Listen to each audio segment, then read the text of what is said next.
Hikmatindo, Himpunan Keluarga Tahajud Indonesia. Bismillahirrahmanirrahim.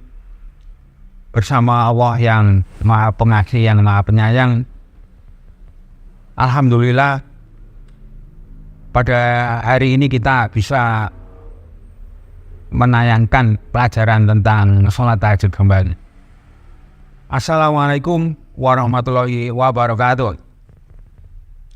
Baik, terima kasih saudara-saudaraku di seluruh dunia ya, saudara muslim seluruh dunia ini. Nah, ini yang perlu rekan-rekan saudara-saudaraku sama muslim kan, harus kita pahami bahwa Maliki Yaumiddin itu luar biasa itu maknanya. Bahwa hanya Allah yang memberikan pembalasan tuh. Hanya Allah yang akan memberikan hadiah-hadiah. Kalau di dalam surat Al-Fatihah itu hadiah kepada orang-orang yang sudah berbuat baik itu, sudah hidup dengan cara-cara yang benar menurut ketentuan-ketentuan Allah itu, hadiahnya itu berupa kenikmatan hidup. Lawan katanya tentu adalah kesengsaraan hidup itu. Nah, saudara-saudaraku semuanya, kita dengan memahami Maliki Yaumiddin itu, kita semakin termotivasi untuk bangun malam dan mengerjakan sholat tahajud.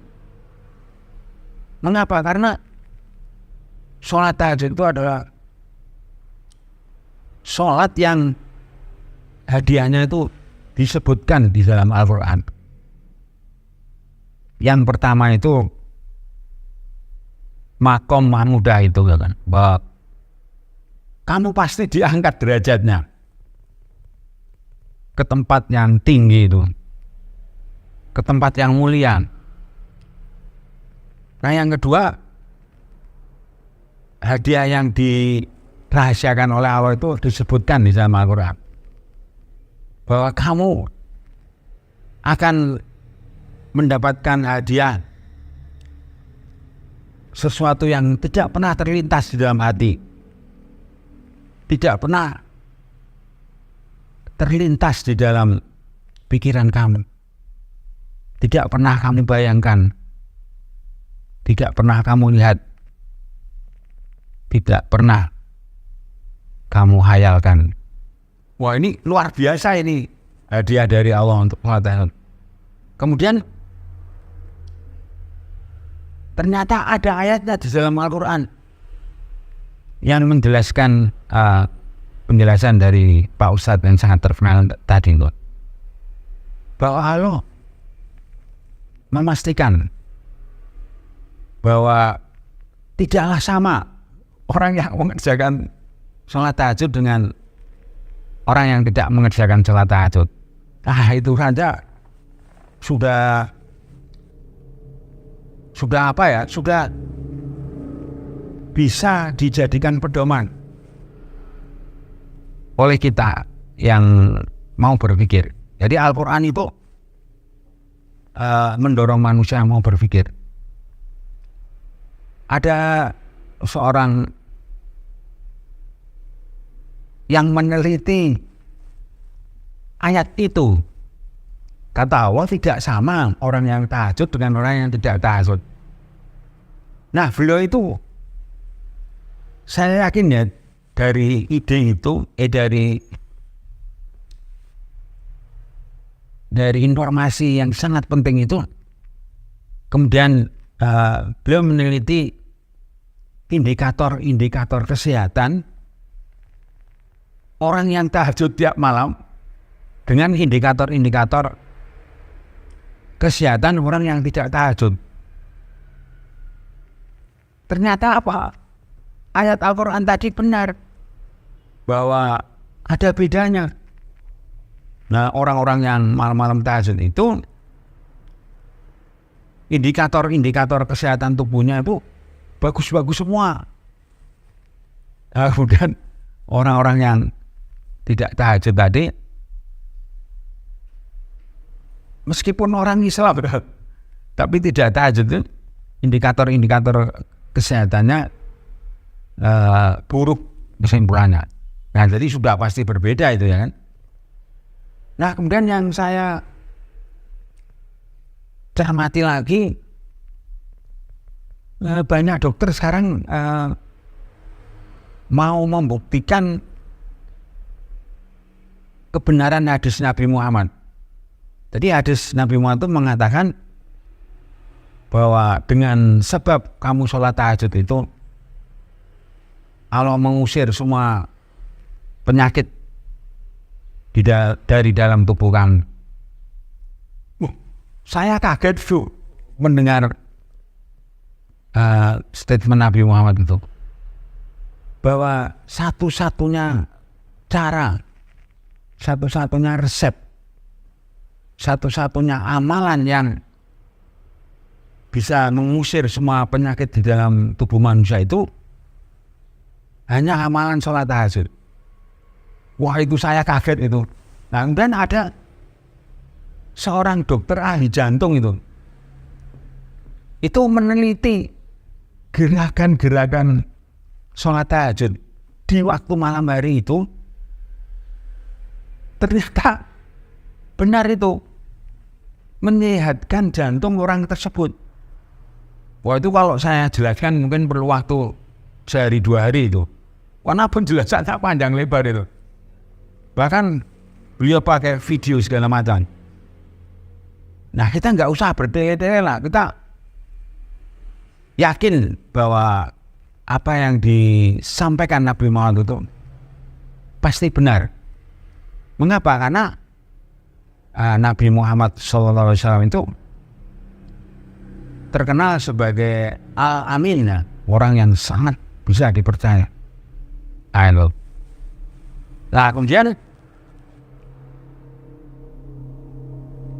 kalau saudara-saudaraku berminat itu sudah mulai bermunculan buku-buku tentang sholat yang berdampak kepada kesehatan. Jadi singkat ceritanya, setiap gerakan sholat yang dilakukan oleh manusia itu menjadikan tubuhnya sehat. Nah, itu luar biasa itu. Nah, dari statement itu kemudian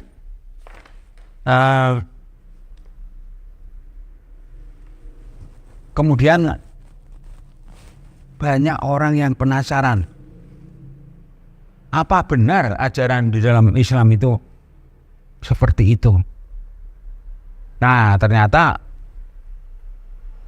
mulai diteliti ya, setiap penyakit-penyakit yang menyerang tubuh manusia itu benar nggak bisa diusir dengan sholat tahajud. Sebetulnya dengan amalan sholat tahajud itu Allah yang Maha Kuasa itu yang mengusir itu. Jadi bahasa mudahnya itu sholat tahajud tersebut mendatangkan pertolongan Allah, ya kan? Mendatangkan pertolongan Allah. Siapakah yang bisa menjaga kesehatan jantung kita dari hari ke hari? Tidak ada kecuali Allah. Kalau ada orang tiba-tiba jantungnya rusak, pasti minta tolong ke dokter ahli jantung ya, supaya dipasang ring itu. Ada teman saya itu sampai dipasang 3, alhamdulillah masih hidup Pak nih, dipasang ring 3. Nah, itu saya tanya, berarti kamu, karena teman baik ya, makanya saya menanyakan, berarti kamu malam-malam nggak tahajud ya? Iya katanya. Ya sudah, berarti terbukti ya. Nah, Kemudian ada lagi pernyataan dari Nabi Muhammad juga, sebaik-baik orang itu yang mengerjakan sholat tahajud di waktu malam hari. Jadi kalau ada orang kok nggak baik, berarti orang itu malam-malam belum tahajud itu. Nah itu. Kalau yang terbaik itu hanya Nabi Muhammad SAW, karena beliau dijadikan contoh bagi seluruh manusia. Nah, kalau kita ini menjadi yang baik, ya, itu luar biasa. Nah, kemudian saudara-saudaraku, kita juga wajib berjuang memahami isinya Al-Quran. Di dalam Al-Quran itu disebutkan, ya, salah satu ayat itu, sholat itu merupakan kewajiban yang telah ditentukan waktunya untuk orang-orang yang beriman. Jadi kalau sholat itu ternyata khusus untuk orang-orang yang beriman. Maksudnya beriman itu yang percaya kepada ayat-ayat Allah, yang percaya kepada ayat-ayat Al-Quran. Tidak ada satu ayat pun yang tidak dipercaya oleh orang-orang yang beriman. Nah, kemudian dari penjelasan tadi, ya, ayat itu, nah, karena itu ayat Al-Quran, maka termasuk di dalamnya itu sholat tahajud. Jadi sudah sangat jelas, ya, seperti seorang Pak Kiai yang sudah sangat senior itu meyakinkan saya. Katanya, Pak Haji, yakinlah dengan saya bahwa sholat tahajud itu wajiban yang telah ditentukan waktunya untuk orang-orang yang beriman. Nah, sholat tahajud itu waktunya hanya di waktu malam hari. Kalau kita pagi-pagi itu udah nggak bisa sholat tahajud karena waktunya sudah lewat. Siang-siang juga kita tidak bisa sholat tahajud karena waktunya sudah lewat. Sore apalagi. Nah, jadi sholat tahajud itu memang hanya di waktu malam hari dan kita sudah tidur. Jadi yang diperintahkan untuk sholat tahajud itu orang-orang yang sedang tidur itu disuruh bangun oleh Allah. Nah, kemudian ada buku yang menurut saya informasinya sangat penting sekali, ya, bahwa sholat itu bukan karangan malaikat atau karangan siapa, atau bukan karangan Nabi Muhammad. Sholat itu langsung dari Allah yang menciptakan, dari gerakan awal sampai gerakan akhir, sampai salam itu Allah yang menciptakan. Jadi tidak mungkin Allah yang maha berilmu, yang maha mengetahui segala urusan itu salah dalam menciptakan sholat ini. Nah, itu artinya sholat adalah doa yang terbaik. Gitu. Saya melihat di media sosial juga sekarang ini, ya, banyak orang yang mengajari berdoa. Suruh baca apa 10.000 kali, suruh baca surat apa sekian ribu kali gitu. Kalau menurut Nabi Muhammad itu, kalau berdoa Nabi Muhammad itu memperbanyak sholat. Itu saya setuju itu. Jadi kalau kita ya kan doa terbaik itu sholat. Jadi kita nggak usah ngarang-ngarang atau mengada-ada ya. Orang Nabi Muhammad itu sendiri sudah berpesan, kalau kamu menghadapi kesulitan, kerjakanlah sholat. Dan Nabi Muhammad setiap menghadapi suatu persoalan itu memperbanyak sholat. Itu kalau saya memilih mengikuti pendapat itu, karena apalagi doa yang disampaikan si Fulan tadi itu karangan dia sendiri. Nah itu membuat ya pilihan kita kalau saya mengikuti petunjuk dari Nabi Muhammad itu. Baiklah, kita lanjutkan, saudara-saudaraku.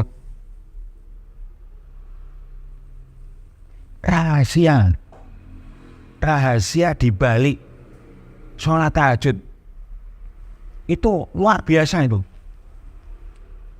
Nah, ini ada di kitab suci Al-Quran surat As-Saffat, yaitu surat ke-37, ayatnya keberapa? 128. Nah, langsung kita artinya ya. Hanya hamba-hamba Allah yang ikhlas, yang selamat dari kehidupan yang sangat buruk sekali dan benar-benar sangat mengerikan. Ini luar biasa ini ayat ini. Yang pasti selamat itu hanya hamba-hamba Allah yang ikhlas. Yang ikhlas tuh gimana? Maksudnya mengerjakan perintah Allah. Sholat tahajud itu bukan karena paksaan, ya kan? Bukan karena ditodong senjata, ayo kamu sholat tahajud, bukan ya? Nah, terus dari kehidupan yang sangat buruk sekali. Ini kejadian di mana ini? Informasi ini? Ternyata ini kejadian ini di dunia juga, di dunia ini. Nah, kita disuruh Allah itu membaca. Coba kamu baca nih kejadian-kejadian di dunia itu. Nah, ternyata ada kejadian-kejadian yang sangat buruk. Misalnya ini kejadian yang sangat buruk ya. Ada si Fulan itu kena penyakit diabetes ya. Tiba-tiba sama dokter, kaki kamu harus dipotong satu katanya. Karena akibat diabetes itu kakinya membusuk, Pak Andi. Nah itu tidak ada jalan lain kata dokternya. Akhirnya salah satu kakinya dipotong karena penyakit diabetes itu. Nah, penyakit diabetes itu kata orang yang tahu ya, itu karena darahnya mengental tuh katanya. Jadi darah itu kan supaya mengalir kemana-mana itu kan harus cair, harus tingkat kecairannya itu ada itu. Nah, kalau mengental kan berarti perjalanannya mengganggu organ-organ tubuh yang lain. Nah itu hasil penelitian juga Pak Andi. Kalau menurut akal manusia itu beli obat ya Pak Andi ya, beli obat apa namanya itu. Tapi kalau menurut Islam solusinya cuma tahajud yang lama itu. Jadi dengan tahajud yang lama itu, maka darah yang mengental itu mencair lagi, mengukur lagi. Nah, Mas kembali ke si Fulan tadi ya, yang saya juga nggak mengira ya. Kakinya harus dipotong. Ya karena darahnya nggak mengalir ke situ lagi, busuk kakinya. Nah, itulah yang disebut kejadian yang sangat buruk sekali. Gitu. Nah, kalau saya pasti nggak mau kaki saya dipotong. Gitu. Kalau saya nggak mau kaki saya dipotong.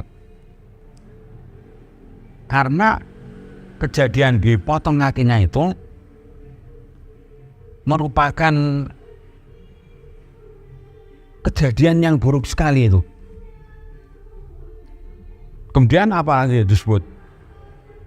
Kejadian yang sangat mengerikan.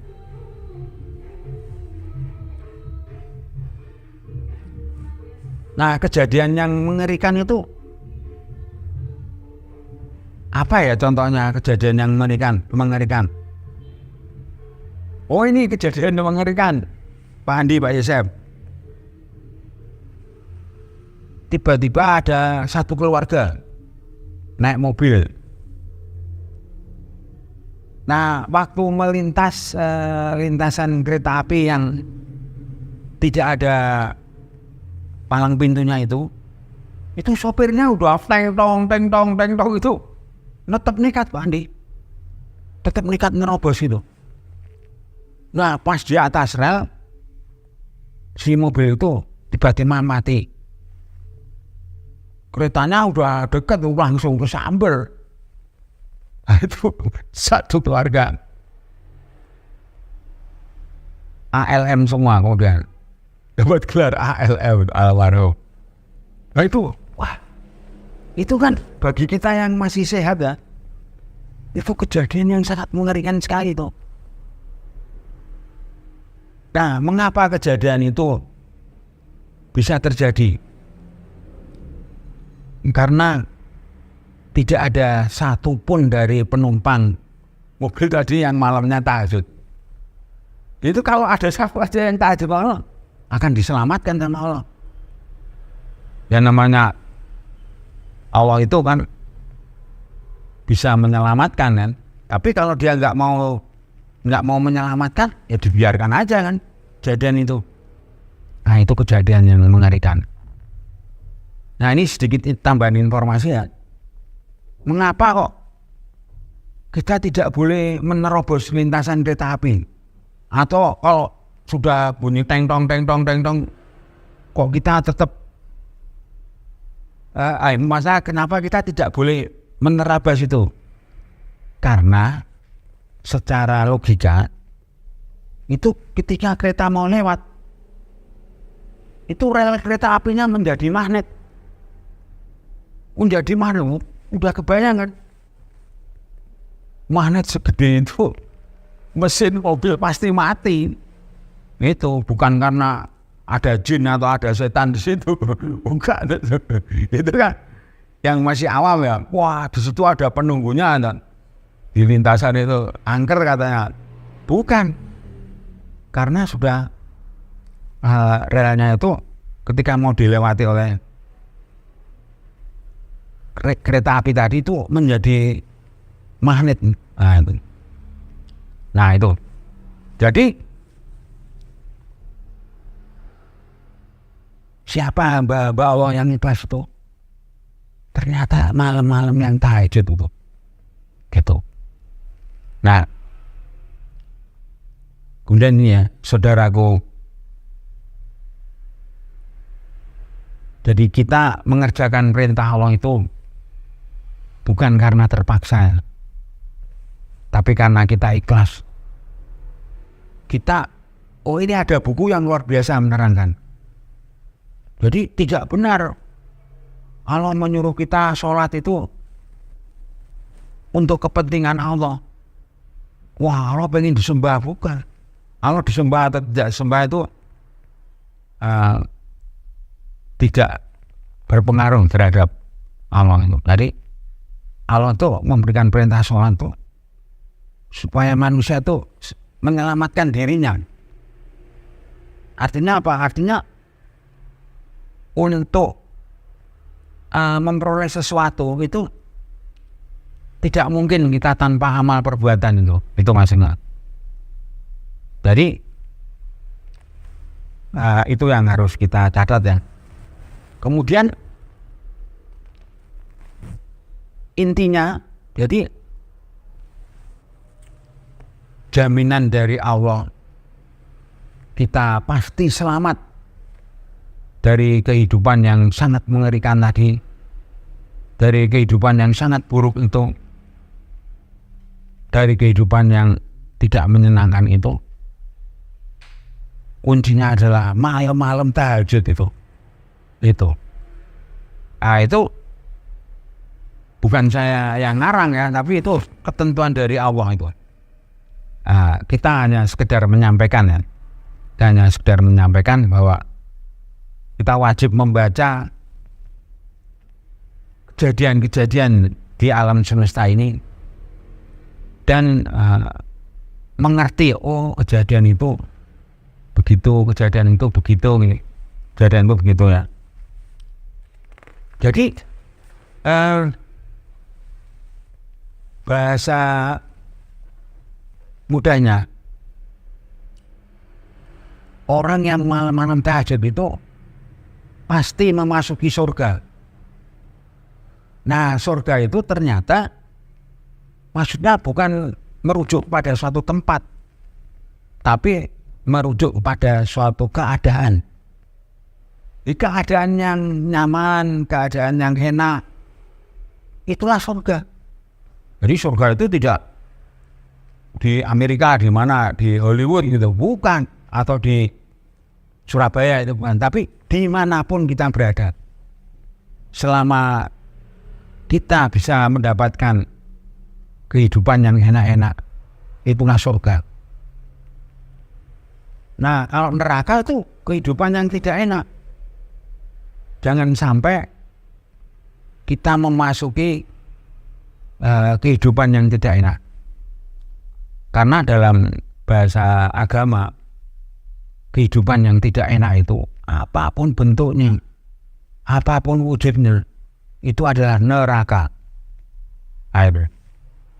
Nah, kemudian disebutkan juga bahwa siapakah calon penghuni neraka. Ternyata disebut dengan sangat jelas oleh Allah. Orang yang akan memasuki kehidupan neraka itu orang-orang yang tidak mau sholat tahajud. Nah, kenapa? Karena sholat tahajud itu amalan utama dalam agama Islam, atau ajaran utama dalam agama Islam. Nah, kemudian ini jangan sampai kita yang pada hari ini ya hidup dalam keadaan enak, hidup dalam keadaan senang, ya, tidak mengalami musibah, itu jangan sampai kita dikeluarkan oleh Allah dari kehidupan yang seperti itu. Nah, syaratnya cuma satu kalau menurut Al-Quran: malam-malam bangun dan mengerjakan salat tahajud. Itu apa ya, bahasa orang bisnis itu harga yang harus dibayar. Kata Allah itu, harga yang harus dibayar itu kamu malam-malam bangun dan sholat tahajud. Nah, jadi kesimpulan kita pada pelajaran tahajud pada hari ini adalah bahwa dengan sebab kita tekun, kita gigih mengerjakan tahajud itu, maka Allah akan memberikan jaminan. Allah akan memberikan jaminan kita tidak akan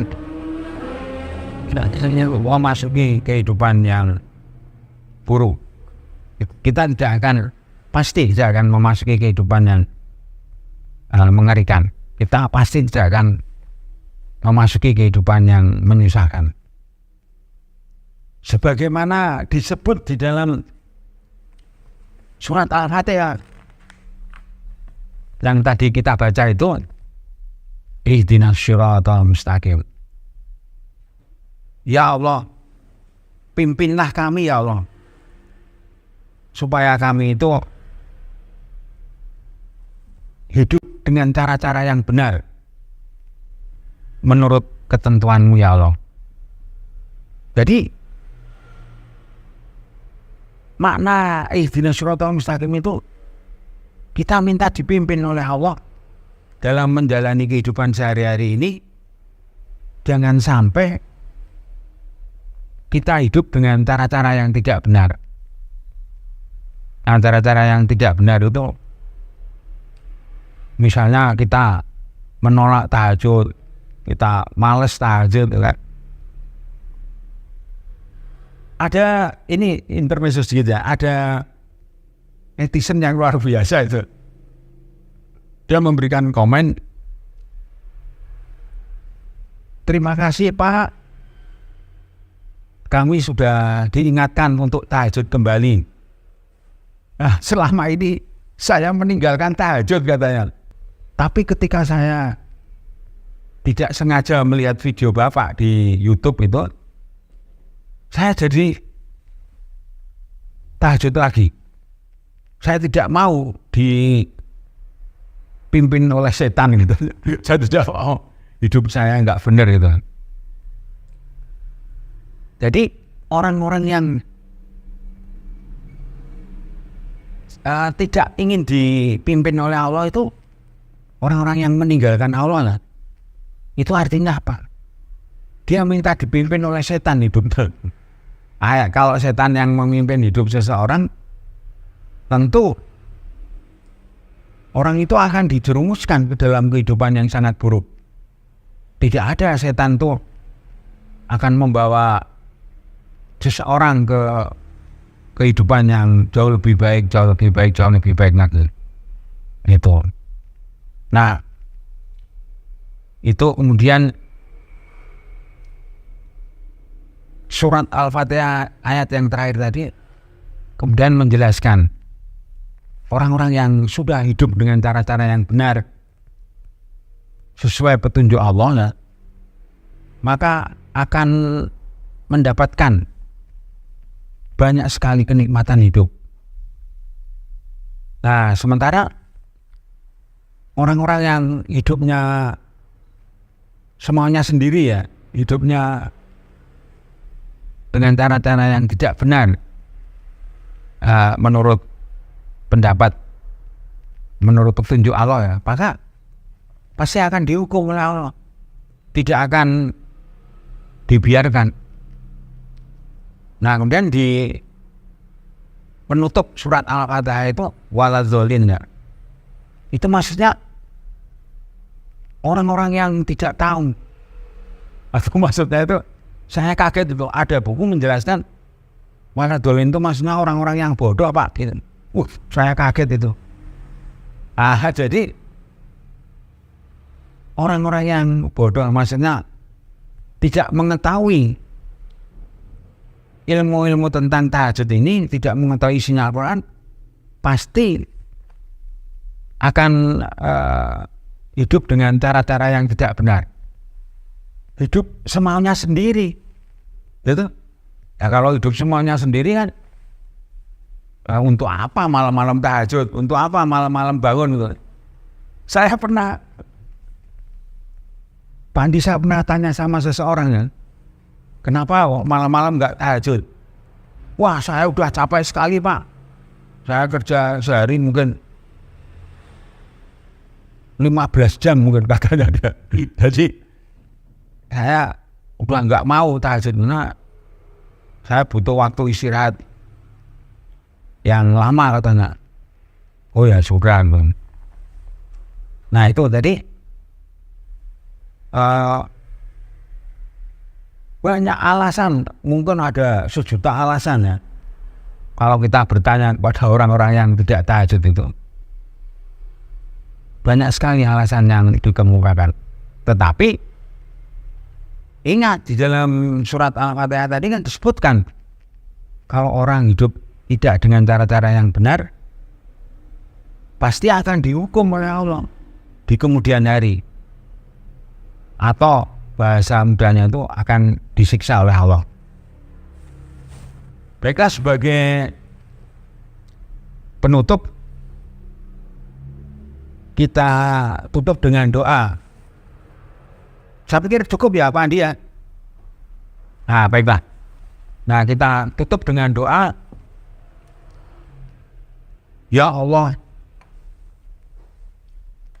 jadikanlah hamba-hamba ini orang-orang yang diberi kekuasaan, diberi kemampuan untuk bisa memahami ayat-ayat Al-Quran, bisa memahami isinya Al-Quran dengan baik dan benar seperti yang Engkau kehendaki. Saya tidak mau memahami Al-Quran dengan cara-cara saya sendiri. Nah, kemudian ada seorang kiai yang luar biasa itu. Kamu kalau mau memahami Al-Quran, kamu harus membaca hadis-hadis Nabi berkaitan dengan ayat-ayat itu. Kamu gak boleh ngarang sendiri, memahami sendiri. Nah ternyata alhamdulillah hadis-hadis Nabi yang menjelaskan ayat-ayat sholat tahajud itu banyak sekali Pak Andi. Banyak sekali. Jadi insya Allah kita tidak salah dalam memahami ilmu tahajud ini. Karena kita membaca Al-Qurannya, kita membaca hadisnya. Ya Allah, jadikanlah kami ini tetap istiqomah. Jangan sampai di kemudian hari kami meninggalkan sholat tahajud perintahmu ini. Karena Nabi Muhammad pernah berpesan juga itu, Nabi Muhammad SAW. Kamu jangan seperti si fulan. Dulu dia rajin sholat tahajud, sekarang dia nggak mau sholat tahajud lagi, meninggalkan sholat tahajud. Itu artinya apa?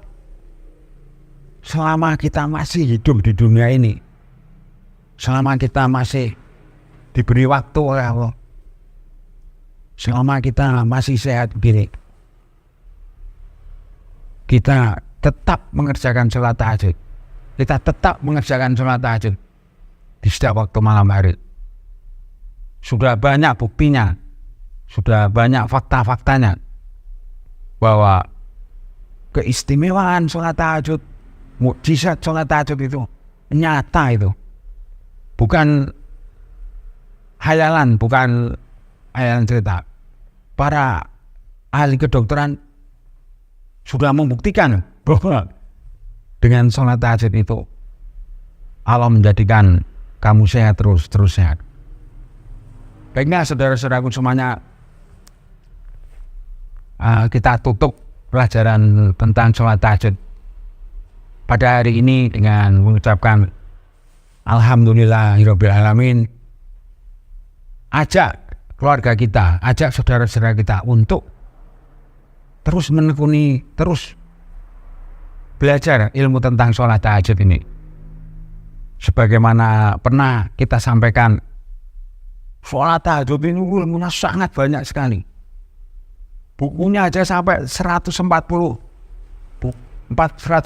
ribu buku tentang sholat tahajud, di mana judulnya berbeda, isinya berbeda. Salah satunya itu yang saya terkesan, saya selalu penulis buku tahajud itu membuat judul apa? Merayu Allah di sepertiga malam. Itu. Jadi terus ada lagi satu lagi ya sebagai penutup itu, Ada lagi yang nulis buku itu menagih janji Allah di sholat tahajud. Nah, kalau menurut saya judul buku ini menurut pendapat saya, menurut pendapat kami kurang tepat lah. Janji Allah itu tidak usah ditagih, pasti diberikan nanti gitu. Janjinya Allah itu pasti benar gitu. Ya tapi namanya judul buku ya.